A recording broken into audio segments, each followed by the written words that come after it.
cider and a switchblade knife. Ride the dawn on his motorbike. Looking for legends on the Sunset Strip with a stone cold paranormal partnership. Member Town Rick tried to sell me some crack. Listen to the podcast, man, and take that shit back. It's Urban Legends, the podcast about urban legends. And here your host, Neil and Chris. You'll receive our pod in your ears tonight. Hello and welcome to a Halloween special of Urban Legends. Yeah, the most scary character in all of Christendom, Count Von Count there. Happy Halloween, happy Sauron? Samhain, yeah. Sou'wester. Sam Hain if you're American. Sam Hain. It was Gaelic in it, so it's spelled completely different to how phonetically it's. Happy Sam Hain. Yeah.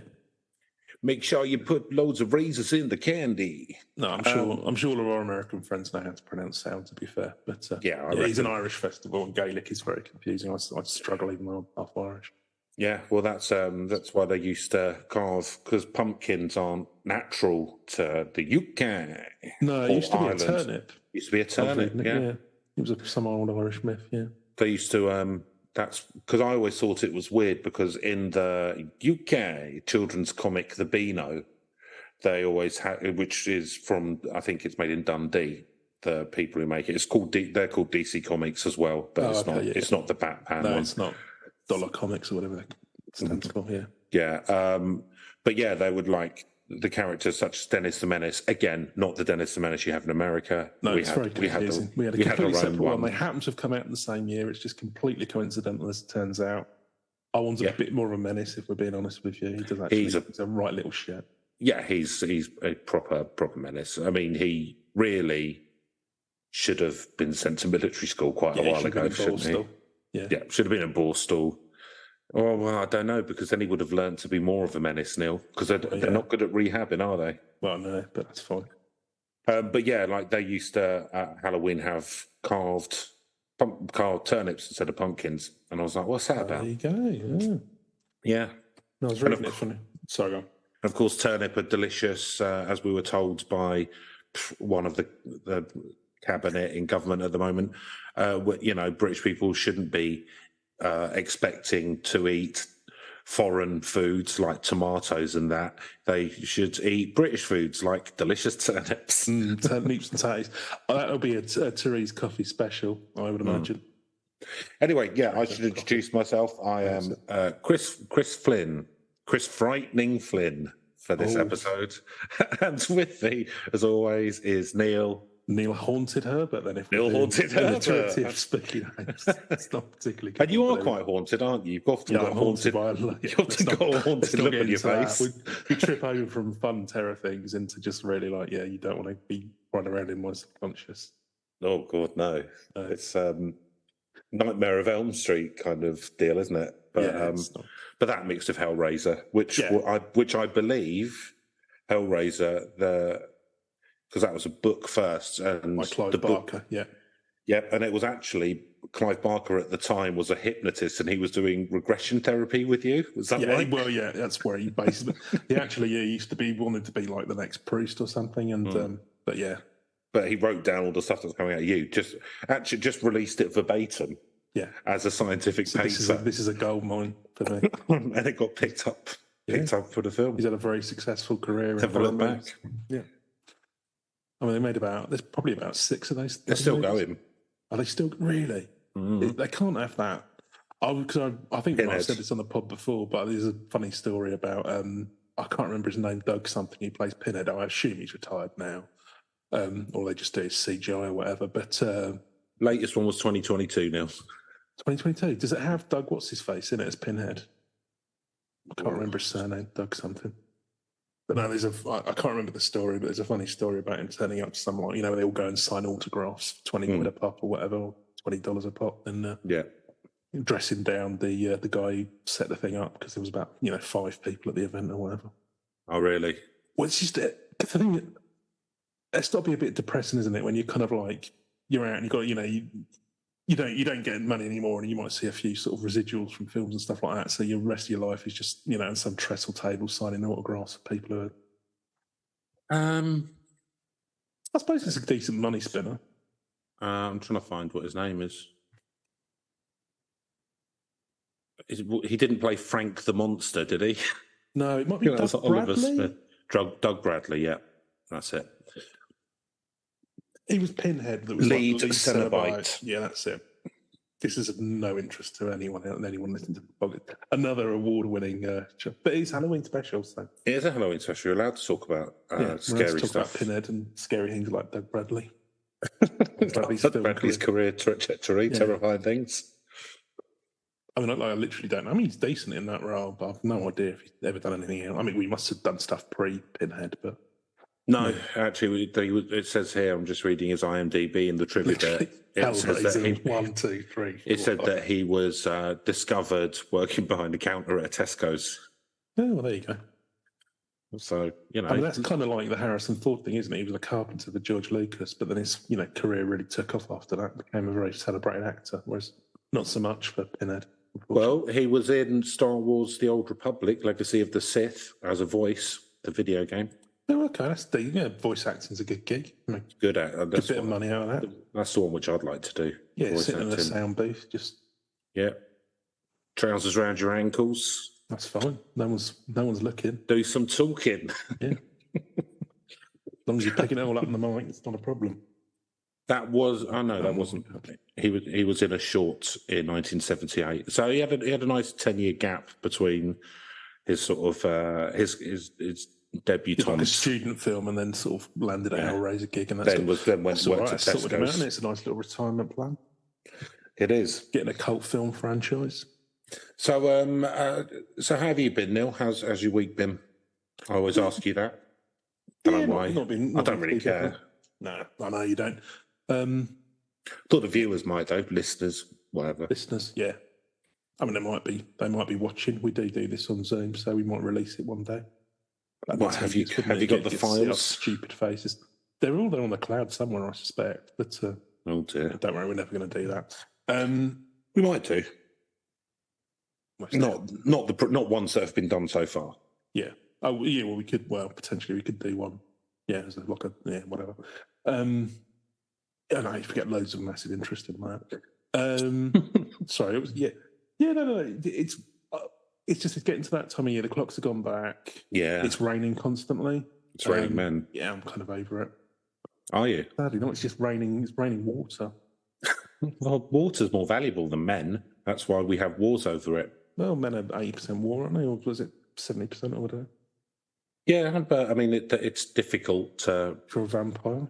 It's difficult to process a man into delicious Perrier. Yeah, that's true. Although I believe that is where Perrier, why it tastes so good, is because that's why it costs.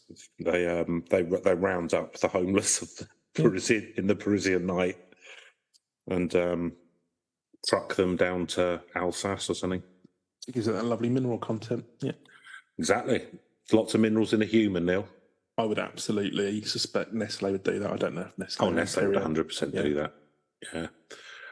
Not really. We're only joking. We're only joking, Nestle. Yeah. Actually, they're probably fairly litigious. Yeah, definitely. Talking of horrifying. Nestle's legal department. Blimey. So now that'd be a good costume, wouldn't it? What, Nestle's legal department? Yeah. Turning up in a little 3-piece suit. Well, turning up but dressed as like a layout of like an office floor. Oh yeah, that'd be good, wouldn't it? Cease and desist letter. Yeah. So we're going to do like a fairly big one tonight, and it's kind of weird because it may have some truth in it, and it may not. Yeah, I was looking at this because obviously I was like, oh, it started as a penny dreadful, so I was like, oh, Yeah. it's slightly going on, you know. Yeah. How is this? But actually, yeah, there's. I was reading about apparently the guy who wrote a lot of these penny dreadfuls. He used to get a lot of it out of crime serials, and or used to, you know. Yeah. And let's face it, East End London at that period, Oi. you wouldn't be massively surprised. No. So, and I've got a little song that I'm going to sing to bring it in. And I've not practiced this, so we'll just have to see how it goes. Of course not.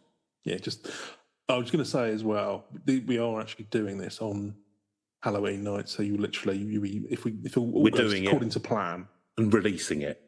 Release. Performing, mix down, release. You are hearing us now as close as you will ever hear us to real life time. Yeah, it'll be like an hour gap. It's like a South Park or Drop the Donkey thing. Really fresh. Doesn't mean we're going to actually have any up to date material, but you know. No, God no. Maybe I'll look up. No, I'll look up the newspapers. It's all fucking depressing. It's really bad at the moment. Okay, so you ready, Neil, for my little song? Some fingers there, Chris. Lovely, I liked it. It's made me a bit nervous, though. Yeah, well.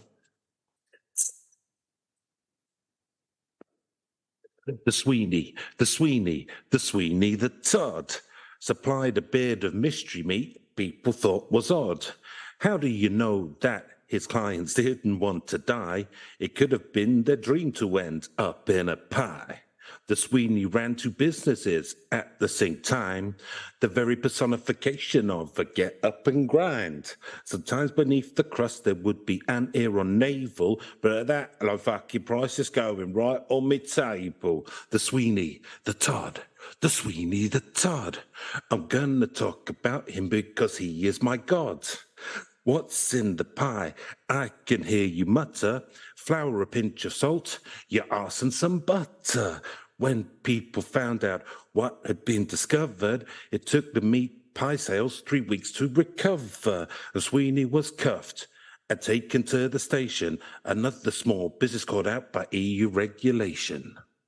There you go. The Sweeney the Todd.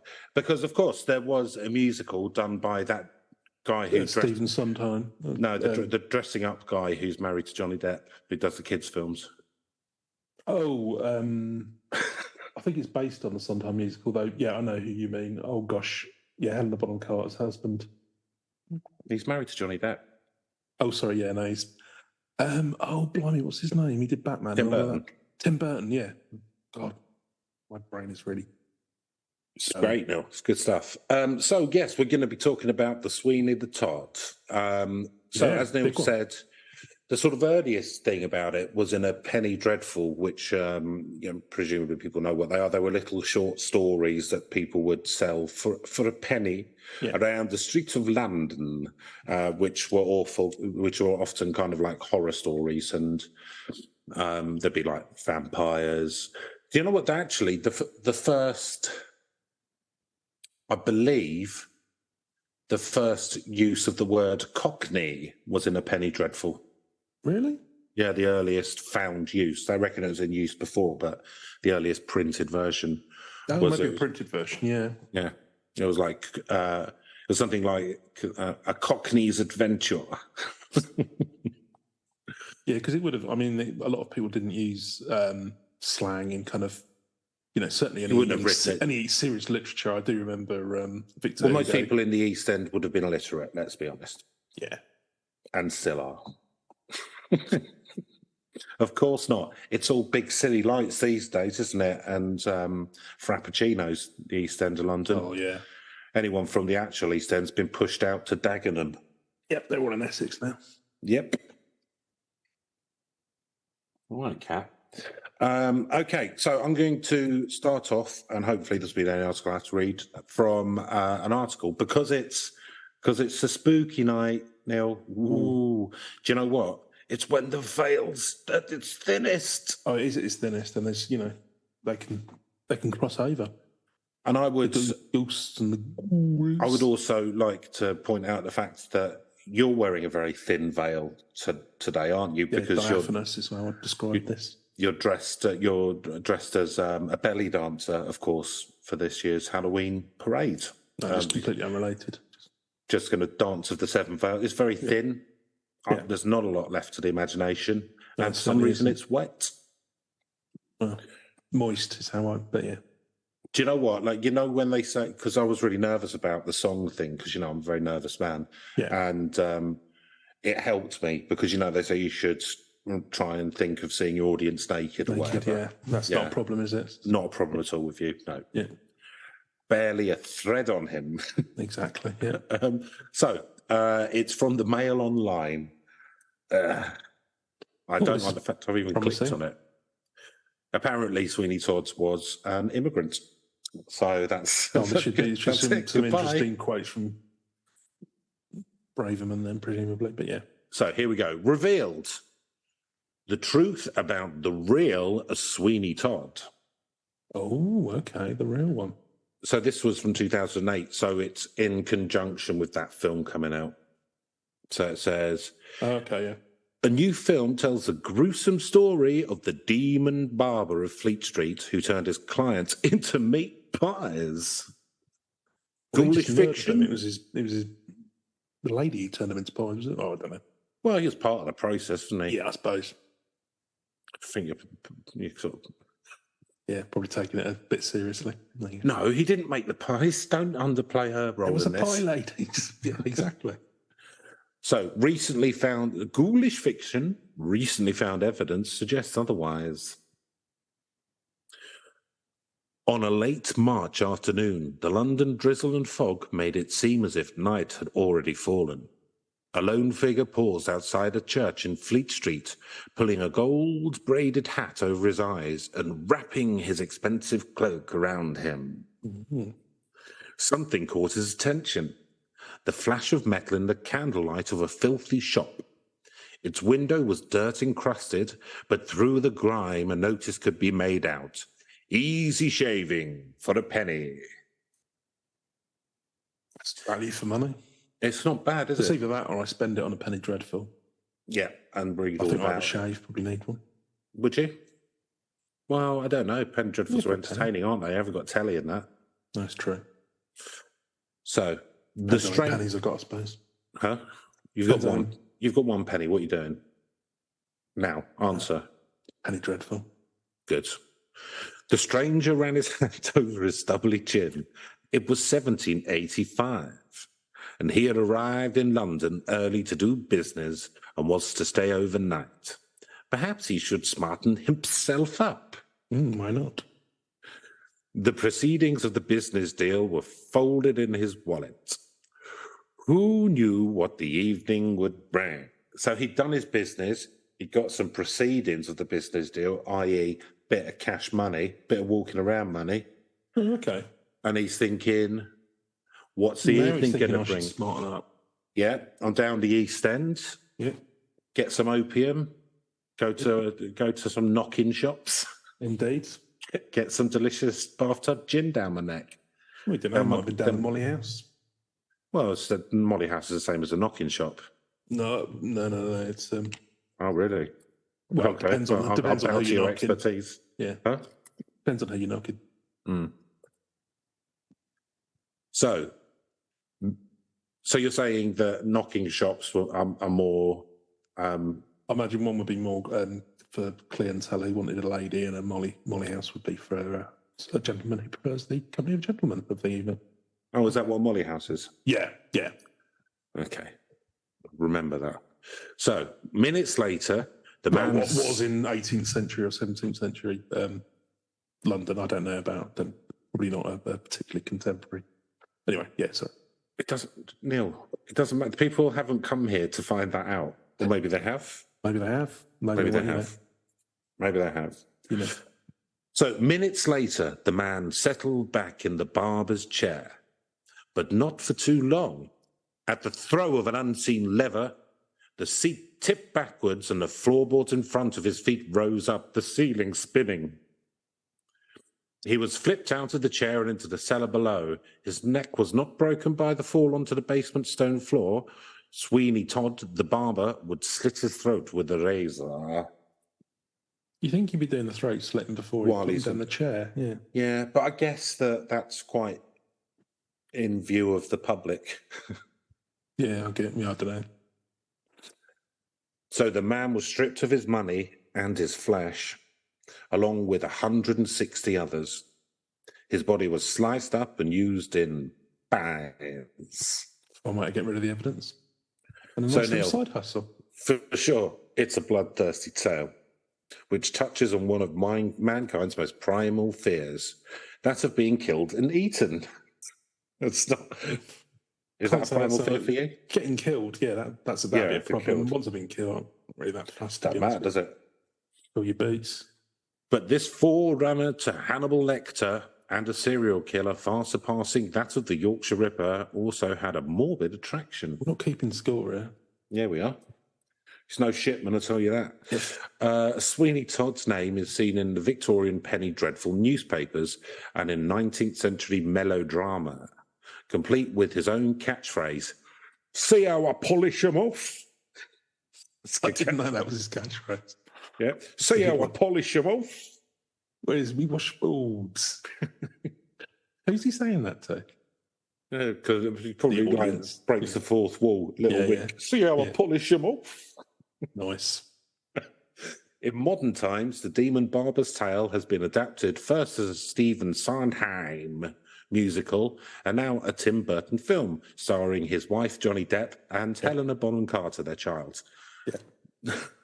It's weird how big it's gotten, though, isn't it? They turned into big because it's like you would think this should be like a fairly obscure little kind of. It was a decent little story. So I remember.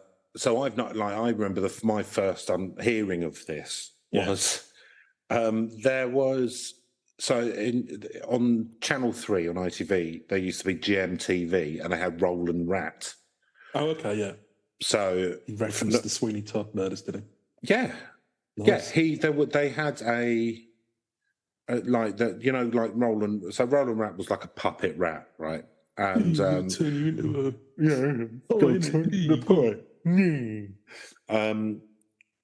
So he was a puppet rat, and it was like for the kids during the sort of adults sort of like morning programming sort of thing. Yeah. But there was an episode where he went to get a haircut and stuff, and they're like, "Oh no, it's Sweeney Todd," and like this guy was playing Sweeney Todd and like had a cutthroat rage and all of this, and it shit me up when I was a kid. That's quite dark for a Ronald Rat thing. I can't remember anything. Errol the hamster felt about that. He was always quite anxiety. That was his mate. Wasn't he? Yeah. I remember the characters, but I don't really remember any of the sketches or anything. And I remember it properly gave me nightmares. Yeah, that is quite a dark one for a kids' weird one for a kids program, isn't it? Nice. That he nearly gets killed and put in a pie by a murderous barber. A psychopath, yeah. Kind of like, so normally he's just learning to skateboard or something. Yeah. So Todd's story, however, has always been dismissed as exactly that, a story. Well, yeah, surely it's fiction. Is it? Surely, Chris. Oh. For years, his existence was denied by a shadowy cabal of barbers. Cancelled Sweeney Todd. Oh no, you've lost the news. Academics pronounced him a fictional composite, his grisly character an amalgam of several serial killers. So this is the thing, right? There are these. It's kind of like Robin Hood, isn't he? But obviously, like worse. He doesn't steal from the rich, give to the poor. He murders the poor and feeds the poor with the poor. Yeah, to make money for himself. Yeah, I mean, you know, Soylent Green, isn't it? Basically, pretty much. Yeah, I mean, there's probably worse things gone into pies. But there is actually, like I've seen while having a look around, there are different stories like this from different countries as well. Like there's a famous one in Paris. Oh yeah, I mean, there's got to be. I mean, I think actually it's not the getting murdered and turned into a pie thing. I think it's the accidentally eating someone else. You know, finding out that you've eaten you, man. Yeah, I mean, and now it's all you can. Now it's all consuming in your thoughts. Yeah. How delicious it was. Oh, that's pretty tasty, though, wasn't it? You want to go back for some more of that? Never quite tasted anything so sweet. Oh, delicious. Yeah, no, I think mouth's watering thinking about it, darling. that would be quite horrifying. Yeah, that's a horrible bit. And also, I think the thing with, like, I would even now, because I've never had like a cutthroat shave. I've never had that. Okay, yeah. And if I was letting a barber do it, I would still be worried that he's just going to slit my throat because at the end of the day, you're putting a lot of trust in someone, aren't you? Who basically is a flick of the hands away from garrotting you. Well, it's pretty easy to nick yourself with those things as well. So, yeah, they need to know what they're doing. I mean, yeah, they're not going to. And also, barbers at this time didn't particularly have a great reputation. They'd do surgery and stuff, wouldn't they? And people in Italy, barbers used, because they were like surgeon barbers. Well, barber surgeon, yeah. No, you literally, so it was bloodletting as well as so you could have a shave or a haircut, but also get your humours balanced. Get your humours balanced if you're a bit sanguine. Yeah. In Italy, fathers would sometimes take a son to get castrated so that they would keep the high-pitched voice and therefore make money singing. That's why they're called the castrati, the really high-pitched. Yeah. It's good, isn't it? Yeah, come on, it's sort of good to the family. Yeah, well, you know. So, theatre parents. Nightmare. Helicopter parenting. So, from early days as a journalist on Fleet Street, I, too, have been fascinated by Todd. But over 25 years' research, I've discovered new information, tap your nose, that proves inescapably that Sweeney Todd existed. Well, this is interesting. Scroll down for more. Oh, I didn't need to read that bit. No. I'm just going to have a little sip of my green tea. You're taking the listeners on a journey. Yeah, not one they want to be on. It's a journey at gunpoint. So, I pored over the archives in London and Washington, looking at 18th century maps and scrutinising contemporary publications. They revealed that Todd's life and crimes were more intriguing, more curious, and more gruesome than previously suspected. Moreover, his background conforms to the psychological profile of serial killers built up by modern police criminologists. Well, I mean, yes. I mean, I think the point is whether or not he's a fictional character. I mean, yes, if this is actually a person who slits people's throats, they can put in pies, then that's... Right, well, let's look at the evidence, Guy. Put it up on the board. So, slits people's throats. Okay, right. I mean, who hasn't wanted to do that? Lives alone. Interesting. Bakes them into pies. No, interesting. So he seems What's his relationship with his mother? Yeah. Yeah. What was his internet activity? Yeah. Oh, I see. Yeah, well, I think that us criminologists can certainly put them in the cycle. I mean, you're kind of like, you just, you know. Yeah, killed 160 people. Yeah, I think we're definitely in serial stick that one at the top of the board, we don't need mate. A psychological profile at that point. I think we've... So, the demon barber's crimes, it turns out, are no urban myth. See, it fits in. Yeah. Sweeney Todd was born on October the 26th, 1756, in Brick Lane, where there's a market nowadays. Yeah, and good curry houses. Get stolen bikes. Oh, okay. Nice. There's loads of bikes always for sale there, and they reckon that when bicycles used to get stolen a lot from like Brighton and stuff, then they would just appear in Brick Lane Market like the next day. Oh, right, yeah. Could be. I've not been up the East End for years. Haven't you? Why not? Not welcome up there anymore? Quite a while, actually, yeah. You're not welcome up the East End anymore, are you? Not after what I said about the Cray twins. Well, not after you said to Violet Cray. Didn't mean to be disrespectful. Honest Gov. You turned down one of Mark Cray's Jelly Deal sweets. Oh dear. Oh, haven't you got a sweet tooth? Oh, well, maybe we should remove some of those teeth. See if they're any sweeter in old Mother Thames. So, the house in which the child first breathed the fetid air of East London slums is not known, but it's probably near Spitalfields. Okay. I mean, he was called Sweeney Todd then? Yeah. According to this, okay. according to this. I mean, he's also... So it's just all absolutely factual then? Well, he's also said he was born in Brick Lane, but then he says... Then he's in Spitalfields. And then he says that... oh, no, it's the house. No, fair enough. All right, yeah. Although I believe in 1756 that area of East London was actually still quite rural. So, yeah, hey, probably. Look, let's stop arguing with ourselves, Neil. Come on, we're here for fun. So, his troubled, violent early life mirrors that of more recent killers. I don't know what I said. Todd's mother, not 20, scratching a living from winding silk. Her husband, a struggling silk weaver, very heavy silk-based family.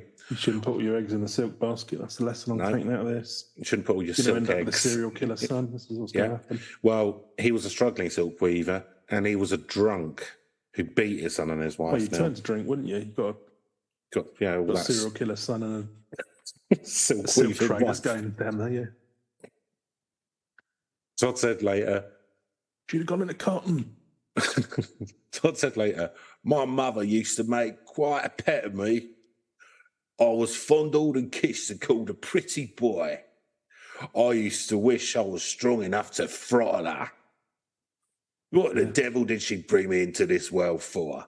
Unless she had plenty of money to give me so I might enjoy myself in it. There you go, relationship with mother. That's another tick in the serial killer box. I mean, I don't know where he's getting the information that Todd said this, but again. So, the undercurrent of... This article published on April the 1st or October the 31st, by any chance? No, sadly not. The undercurrent of malevolence was compounded by the young Todd's bizarre interest in the instruments of torture displayed at the nearby Tower of London. To escape his parents' brawling, he lingered in the Tower's museum, where thumbscrews, racks, and other macabre tools were displayed to discourage citizens from dissent. Todd hated his home life and his gin-sodden parents. He is unlikely to have shed a tear when, in the freezing winter of 1768, they disappeared, possibly dying on the streets while seeking booze. I think it's speculation. Sustained. Equally mysterious is how the boy survived that winter, turning up the next year as an apprentice cutler. His master, John Crook of Holborn, specialised in razors. Ooh, so he's an apprentice cutler. What's that? I don't know. Anyway, doesn't matter. Would he be someone who makes cutlery? So makes knives and forks and that? Could be. Makes sense, doesn't it? The boy's life abruptly changed again in 1770 when Todd was jailed for 5 years for petty theft. His crime is not recorded, but he interred in Newgate Prison aged 14, feeling even more bitter. You wouldn't want to be going to Newgate at 14. Not in them days. Sells cutlery. Yeah, no, you wouldn't. Yes, nailed it. Etymology, Crisco. Yeah, so he's in Newgate 14 to 19. Formative years. Another box ticked. In prison, fate overtook the semi-literate boy. The prison's barber, a grizzled old man called Plummer, employs him as an assistant, where he soaped condemned men's chins for shaving before they walked to the gallows. Want to look your best? Well, you do, don't you? When you're getting your neck broke. So, despite his association with Plummer, Todd did not escape the vindictiveness of fellow prisoners. On one occasion, he was left for dead after a beating for pilfering from a murderer. Well, it's prison rules, isn't it? Well, don't pilfer. Don't get caught pilfering. The Sweeney Todd, who walked out of Newgate in autumn 1775, was a strapping 19-year-old with a grudge. Sounds really tough. The years had made him morose and resentful, and he would soon repay London for the violence it had visited upon him. Many times over. Oh, yes.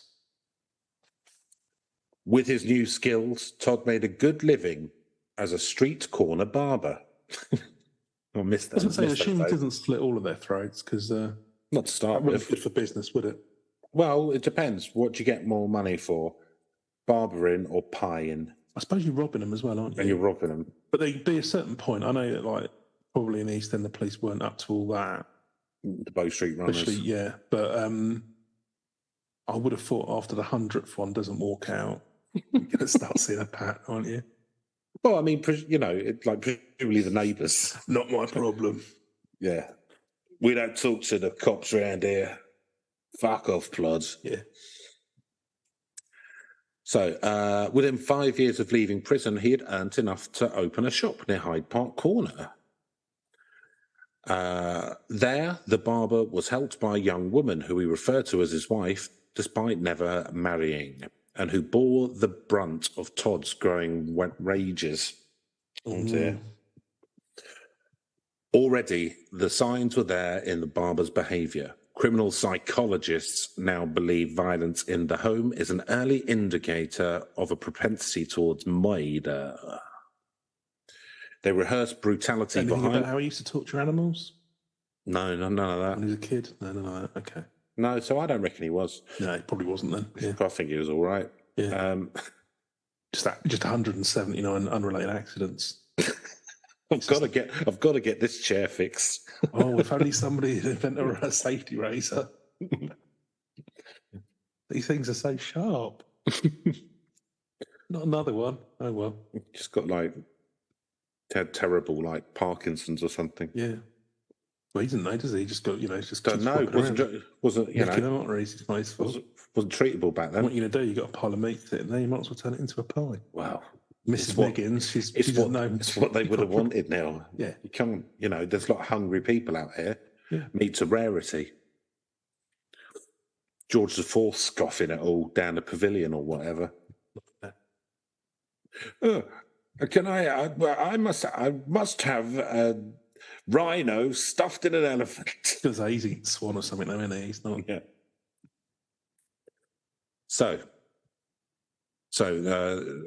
Violence in the home is an early indicator of the propensity towards murder. They rehearse the brutality behind closed doors before embarking on their murderous careers. Mm. By now, violence was the norm for Todd as victim and perpetrator. Ooh. It's very dramatic. I'm building up. You're building it up. It's good. Good, isn't it? The events that pushed him over the edge occurred in December 1784. A yearly news chronicle of the time tells the story. Mm. A young gentleman, by chance coming into the barber shop to be shaved and dressed, and being in liquor, mentioned having seen a fine girl in Hamilton Street for whom he had certain favours in the night before. The barber, concluding this to be his wife, and in the height of a frenzy, cut the young gentleman's throat from ear to ear and absconded. So he'd banged his wife. Oh, you've got to be careful. Are you bragging about that too? Yeah, do you know what I mean? Well, he was drunk though, wasn't he? He was in drink. Yeah, that makes you less careful. Yeah. So, was the murderer Todd? ?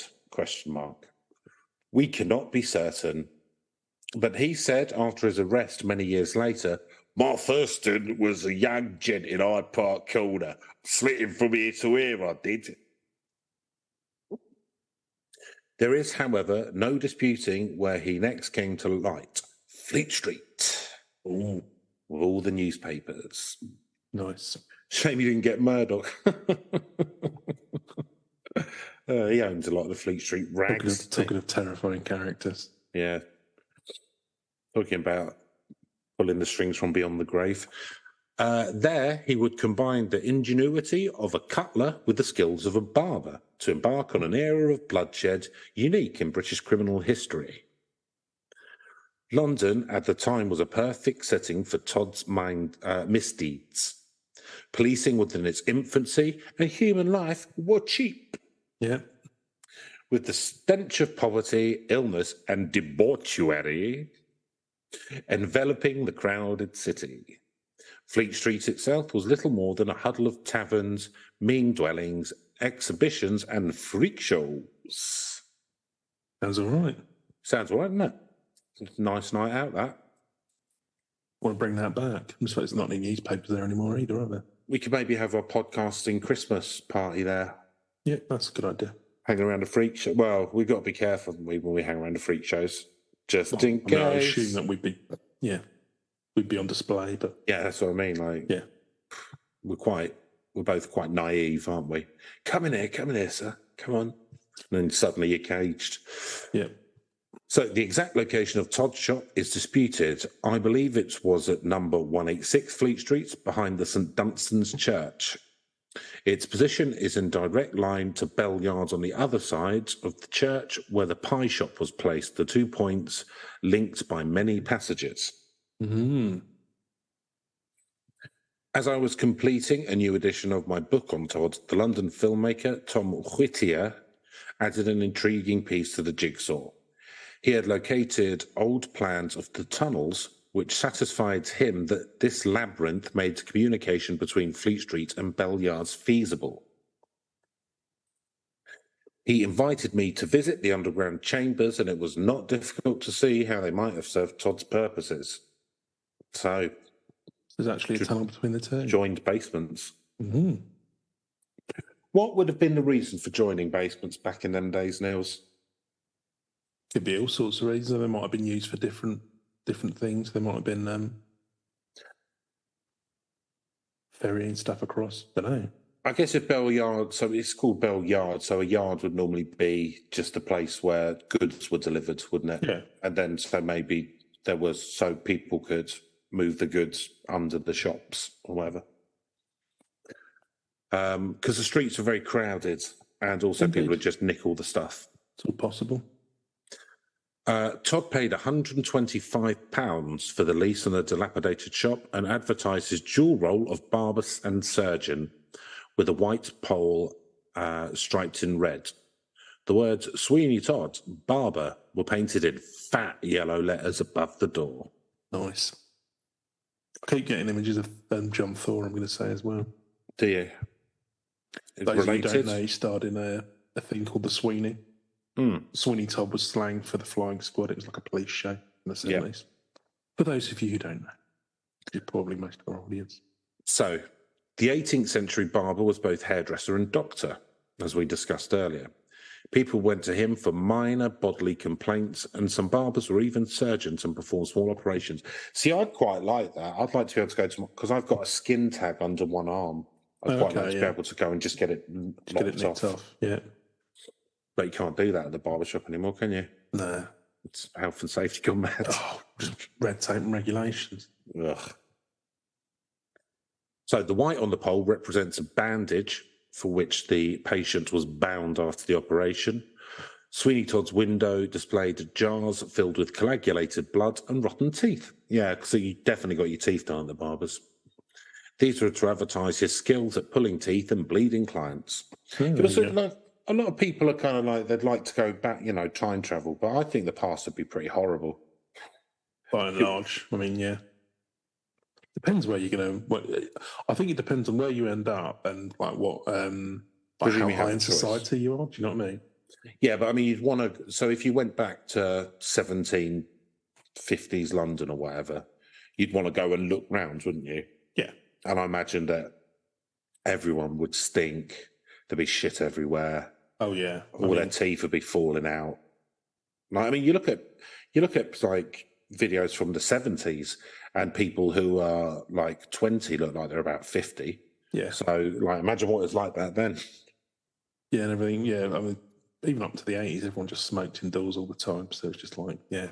It says me smoking a cigarette. Smoking now, but yeah, it's a lot rarer now. But because I remember reading this. I think it was like debated in the Houses of Parliament in the sort of early 19th century. It was just like literally everything just stank as shit. It wasn't, everything just got tipped into the river and stuff. Yeah, just out in the streets and what have you. Dear old Mother Thames. So the barber himself was, if anything, even less attractive.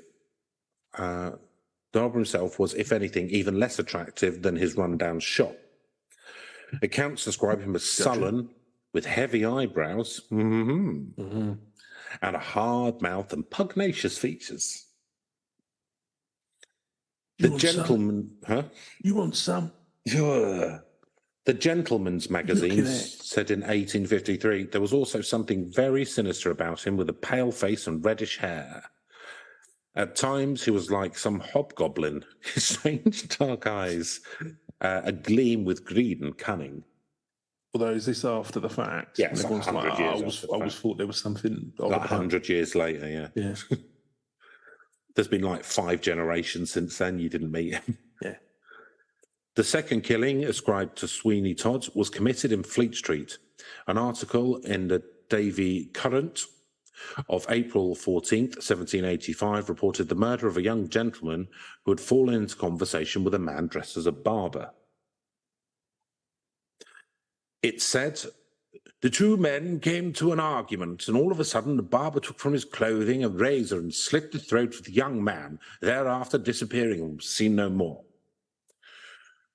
Todd also killed an apprentice around this time after he called at the barber shop carrying money for his master. Fair enough. You're asking for it if you're bringing money to your boss. 3 more deaths in his... feel happy, really, isn't it? He's got a temper. I mean, blimey, I'm surprised we haven't heard about this before. I'm going to have to go and research this after this podcast. He's on a spree. Yeah. My apprentice, any customer who comes in. All good. Yeah, anyone's potential. Yeah. 3 more deaths in this period have been attributed to Todd. Those of a pawnbroker, a share dealer, and a petty crook. That's right, it's vigilante, isn't it? Well, yeah, that's fair enough. Fair enough. Take the law into his own hands. They were Dexter, isn't it? You've got to be a serial killer to stop other serial killers. It's the only solution. They were the last to die beyond the confines of Todd's shop. You'll be glad to hear. From here on out, it's just... It's all just straight up in the chair, yeah. Yeah.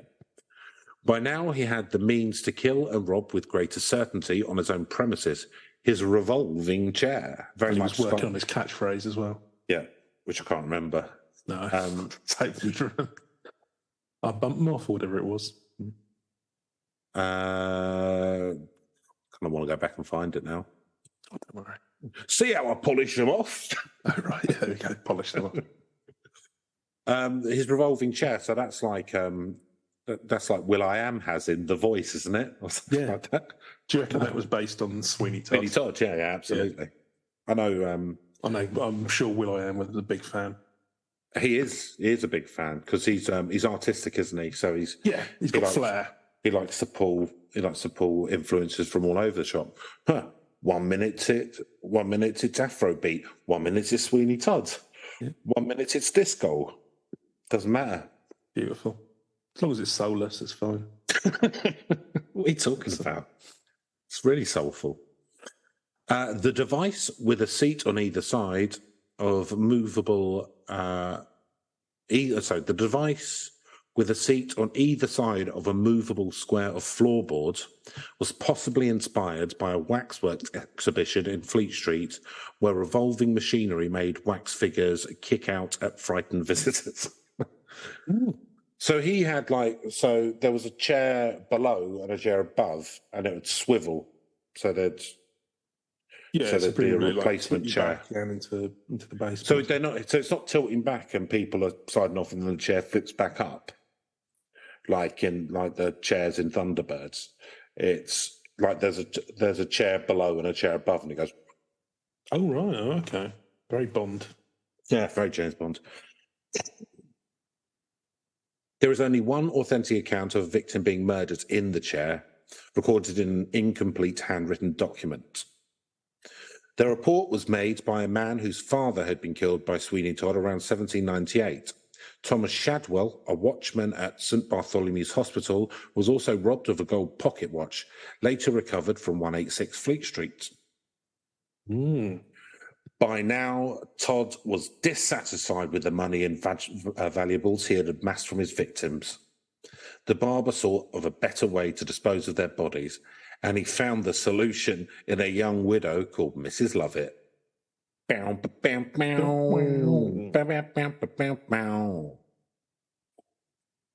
Her first name has been given as Marjorie or Sarah, doesn't matter. appears to have a penchant for strong, violent men. So, what was her catchphrase? I love it. I'm going with. Well, I love it. Yeah. I think it was, don't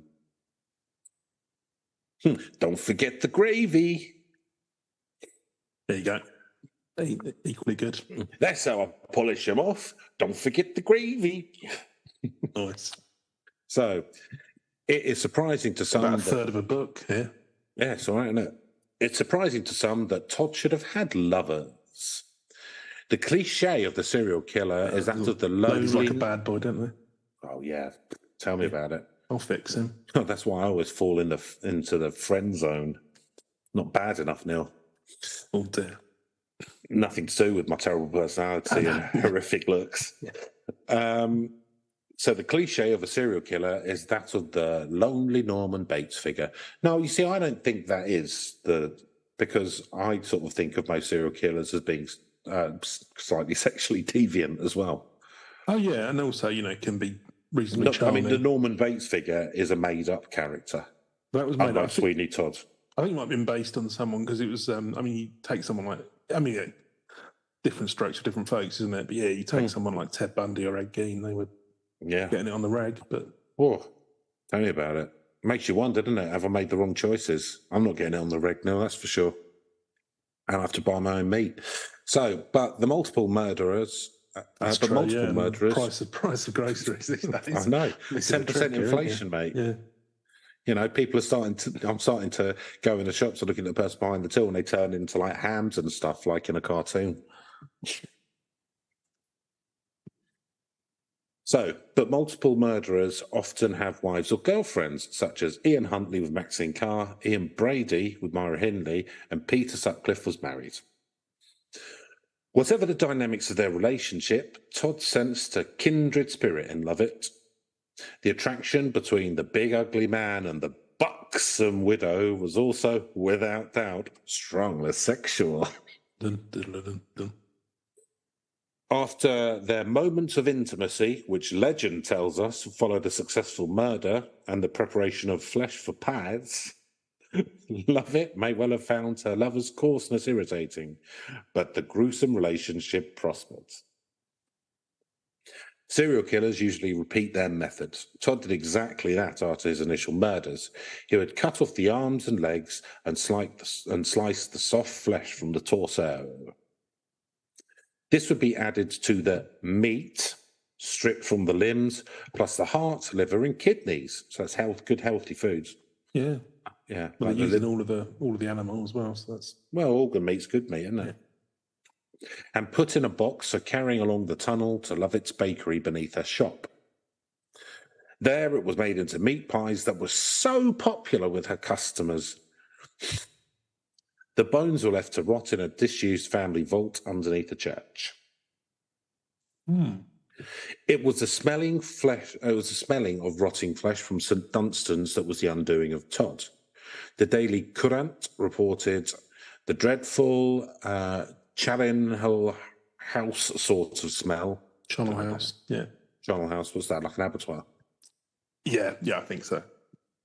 The dreadful charnel house sort of smell would make itself more painfully and disagreeably apparent. This and rumours about seafaring men disappearing from Todd's shop attracted the attention of Sir Richard Blunt, police magistrate of the Bow Street Runners, Craven Street office. On the case. Stick 'em up, buddy. In 1801, Blunt ordered the runners to watch Todd's shop. Several times, Blunt visited the barber himself and was shaved, but always with a companion. Safety first. Hang on a minute. They're going in, but they're not coming out. Something fishy here. Something's not right here. Oh, go for it, Columbo. Later, he searched the church tunnels, where his party soon stumbled across the family vault and the recent remains of human bodies. Going further, following footsteps in the dirt, the runners found themselves at the back of Lovett's underground cookhouse. The evidence confirmed a nightmare Blunt had been reluctant to admit. Todd was not only a mass murderer, but he was turning his victim into filling for pies. Later, Well, later, while Barbara was out, police searched his shop. They found cupboards stuffed with clothes and drawers of valuables, such as gold watches. That's stupid. I'll get him straight down. He should have flogged him. He should have been right down the fence. Straight down the fence, yeah. Yeah. Jimmy the Fence would have taken care of that for you. Hey, what you got today for me, Sweeney? Don't want to ask no questions. You won't tell me no lies. When Lovett was arrested, she confessed. She said she was a willing accomplice, but did not elaborate whether that was out of love or fear. Mm-hmm.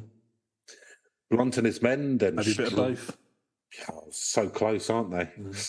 So two sides of the same coin now. It's very much our relationship, isn't it? Yeah. So sort of switches between love and fear. Yeah. But it is the love of fear. Yes. Yeah. But the fear of love. Well, you know. It's a maybe a strip, isn't it? Of yes. Terrible. Don't know. It's a Gordian knot of a relationship. Yeah. Blunt and his men then strode into 186 Fleet Street to write the last chapter in the bloody saga of the Demon Barber. Todd was handcuffed and taken to Newgate.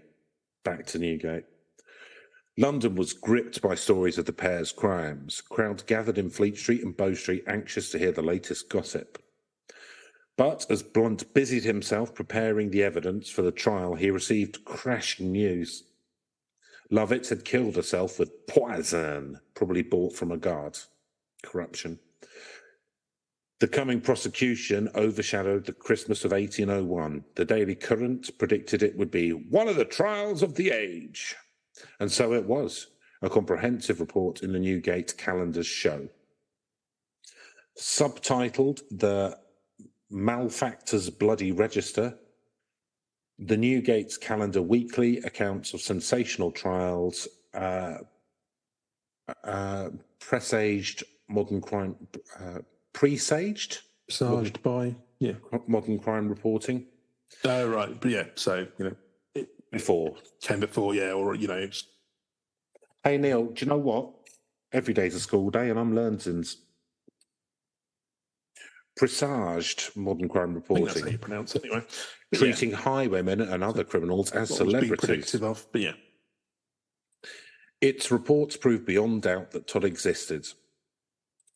Todd was charged at the Old Bailey with a single murder, that of Francis Thornhill. The Attorney General for the prosecution described how Thornhill had been commissioned to take a string of pearls worth £16,000 to a young woman in London. On his way to deliver them, he went into Todd's shop to be shaved and was never seen again. Todd later pawned the string of pearls for £1,000. I mean, he's got a shit fence, isn't he? Yeah. It's worth 16 to get one. Mind you. Can't be getting one on the dollar. Some hot pearls. Yeah, but nonetheless. Anyway, you know, no one ever said he was a good businessman. No. There's more in it for the killings than the... There's more in it for the killings and the pies, wasn't there? Yeah. Thornhill's case inspired The String of Pearls, a serial published in a weekly magazine in 1846, which weaved in other characters and events. It is the basis for numerous books and plays, in turn leading to the 1979 Sondheim musical and the Burton movie. Continuing his submission, the Attorney General told the court that the clothing for 160 people were found in Todd's shop. There was stunned silence. Men and women looked at each other in disbelief. Had they heard right? What? There was... What? There was more.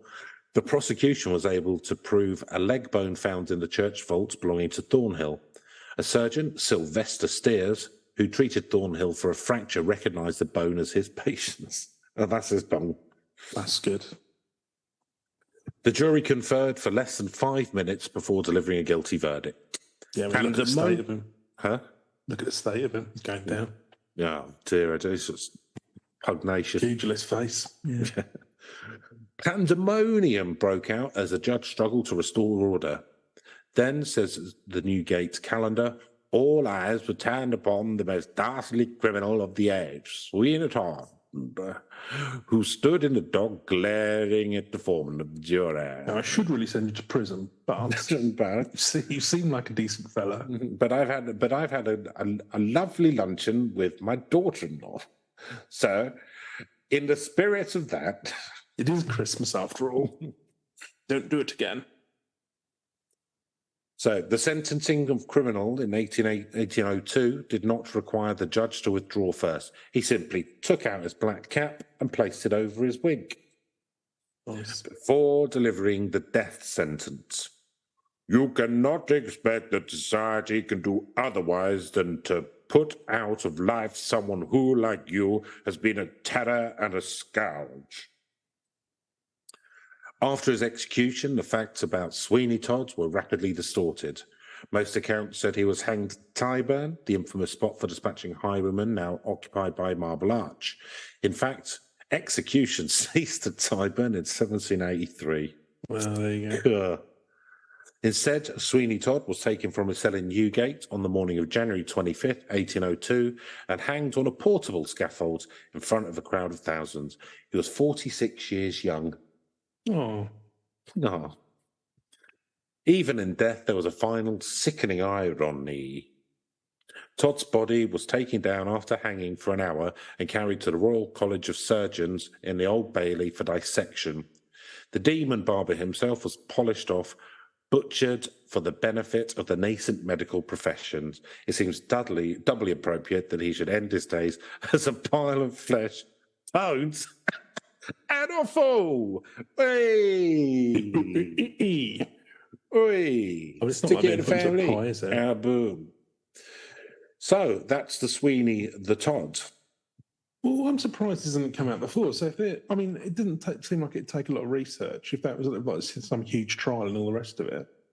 Yeah, I'm slightly suspicious about this, but anyway, I'll take it at face value for the purposes of the cast.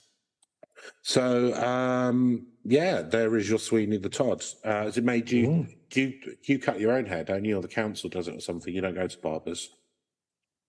I haven't done for a while. Yeah, no, I quite often use clippers. So So just I'm in case, terrified of being turned into a pie. Clearly, if people are interested in reading more about the Sweeney the Todd, then this article was adapted from Sweeney Todd, The Real Story of the Demon Barber of Fleet Street by Peter Haining, published by Robinson Books at £8.99.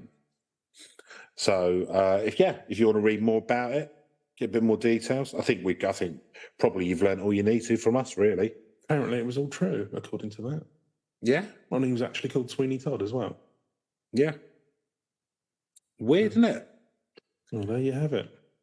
Well, it's difficult, isn't it? Because they didn't have the internet back then. But I'm surprised, it's given when you quickly Google it, it doesn't. I know I've heard that it potentially could have been, but I've never heard.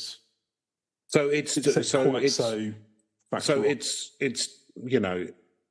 not canon. Like it. This guy reckons he's found it all out, and some people go, nah. So. From what you're saying is there was a massive trial and all the rest of it. Yeah. I mean, yeah, I wonder how much. And pretty much everything that he's described there is as it was written in the kind of Penny Dreadful, like the chair rotating around and all of this stuff. I think what we'll have to say is there is more evidence now than there was. And I think it's up to individuals to decide whether they want to believe it or not. I think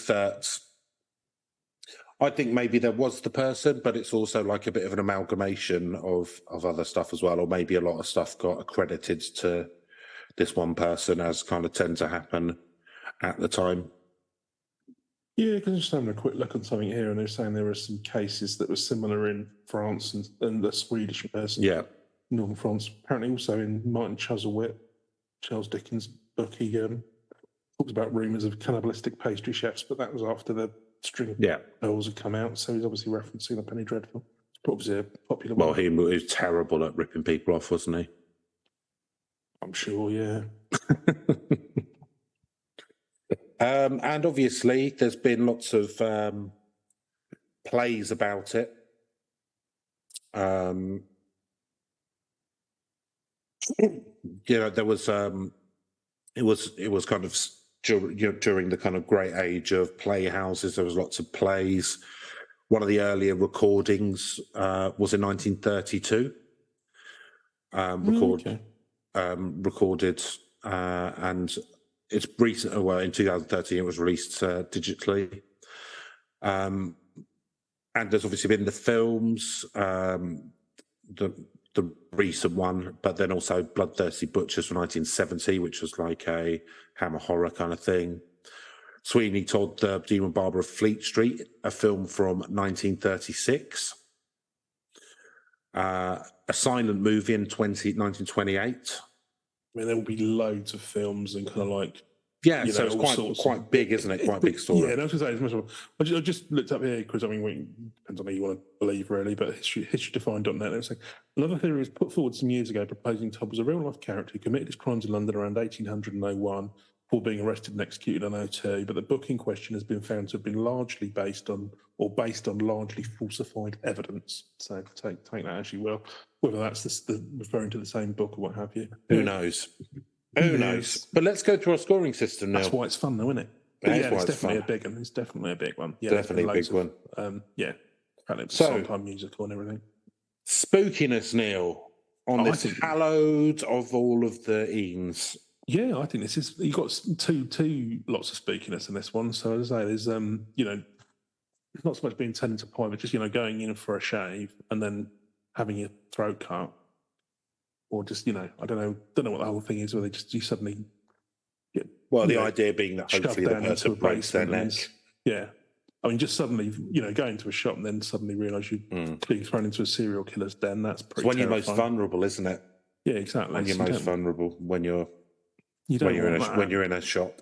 Or, you go and buy a lovely pie and then find out it's, let's say, that's been best pie you've ever tasted as well. They've closed down Mrs. Lovett's pie shop. I love those. I used to go in and get one every week. I know I used to get them for my lunch. Gorgeous. Yeah. Oh, you do know why they shut it down, don't you?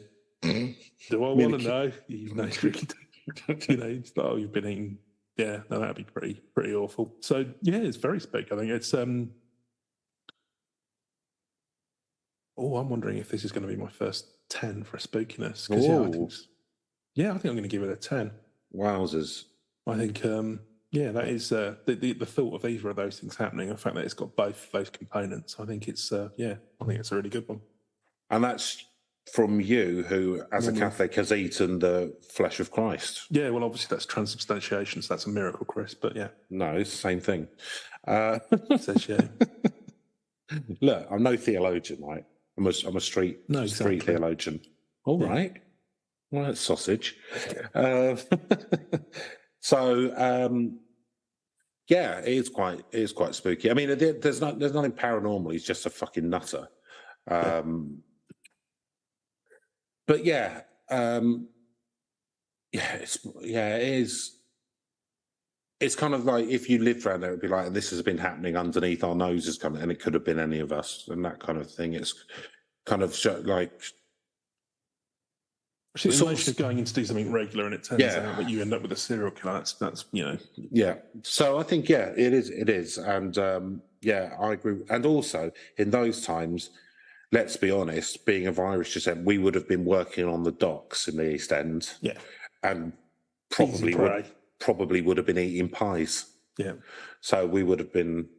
pretty high likelihood. We probably would have had beards, let's be honest. We're not going to be paying a penny for a shave. Not paying a penny for a shave. Like, how much is a booze? Half a penny? Beautiful. Just forget about that. Pie and a pint. Yeah. So that is, and imagine because that would really fuck with your head, wouldn't it? It'd be like, I've eaten so many of those pies. I wonder why my hair was falling out.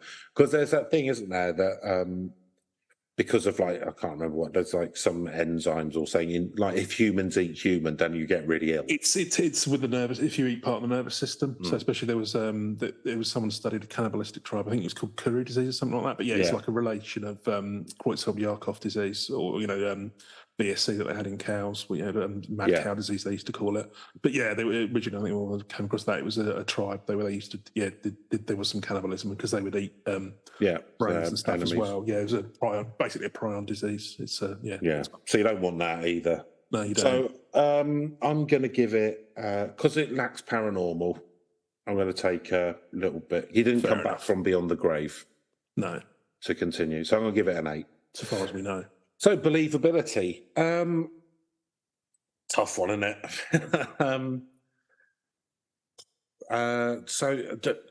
Have I bought entirely into the story we've just read? No, I haven't. But do I think? I don't know that it. Again, it's like Robin Hood. It's like there were. But could it have happened? Yeah, well, it could definitely have happened. There's nothing unbelievable. Well.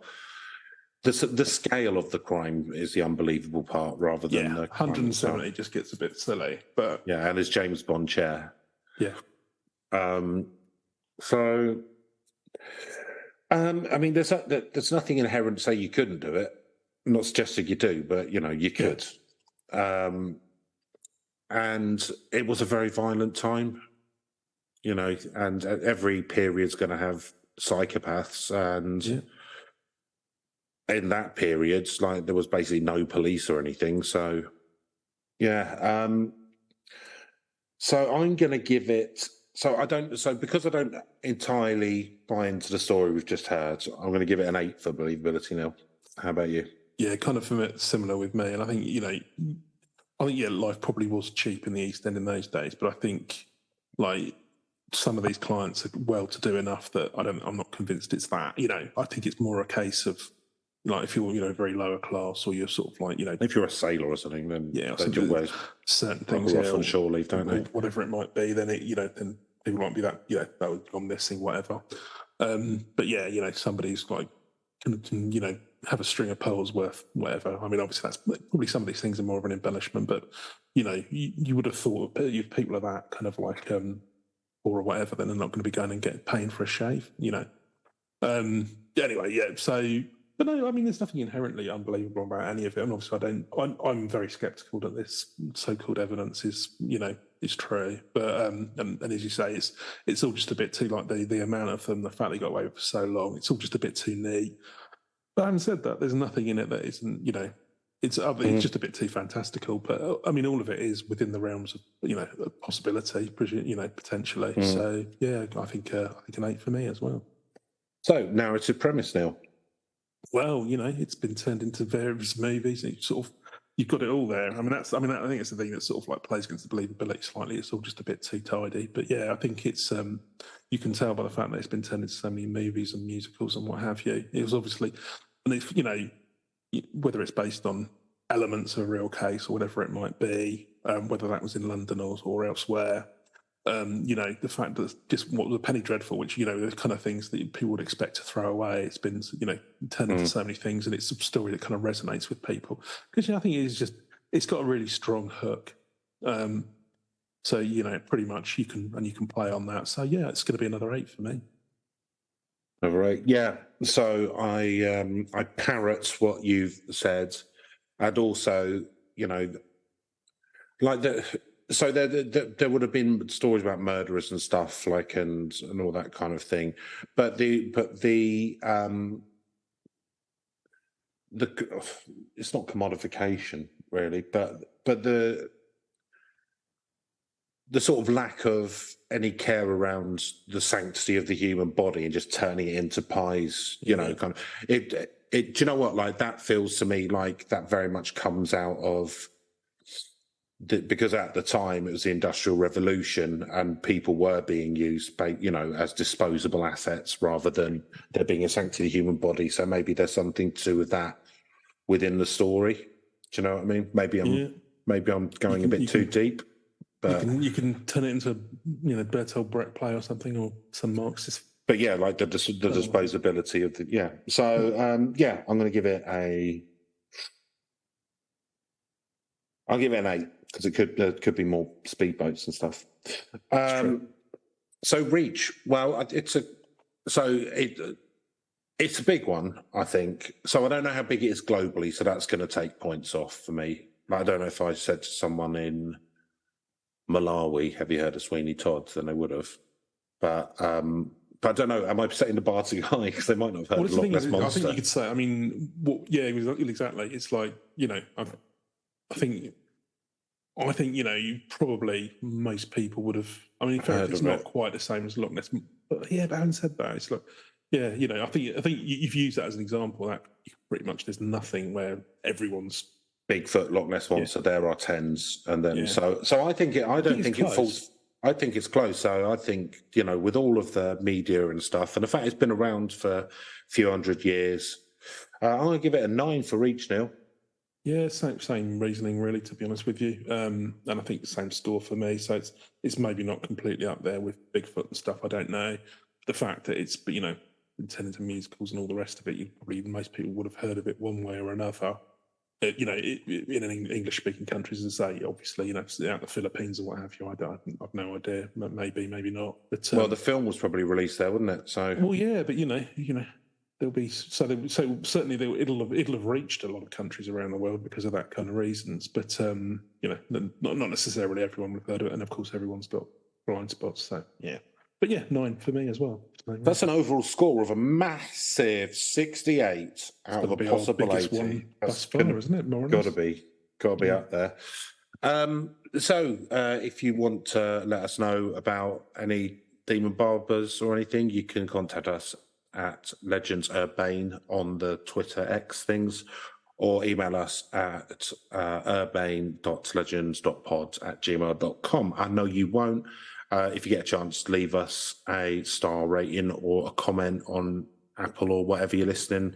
That'd be really handy. We'd just like some feedback, really. Spooky as well. Yeah, it would be spooky.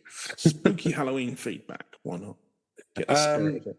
Yeah, but apart from that, I hope you've enjoyed this Halloween special. And you know, if you're in Europe, then Halloween's nearly over, and I hope you've had a nice time. Or you're going to a party dressed as a sexy cat, maybe. That'd be good, wouldn't it? If you're young, if you're one of the young'uns. Or if you're of a certain age, that's fine too. Or if you're a certain age, absolutely. Just have some fun.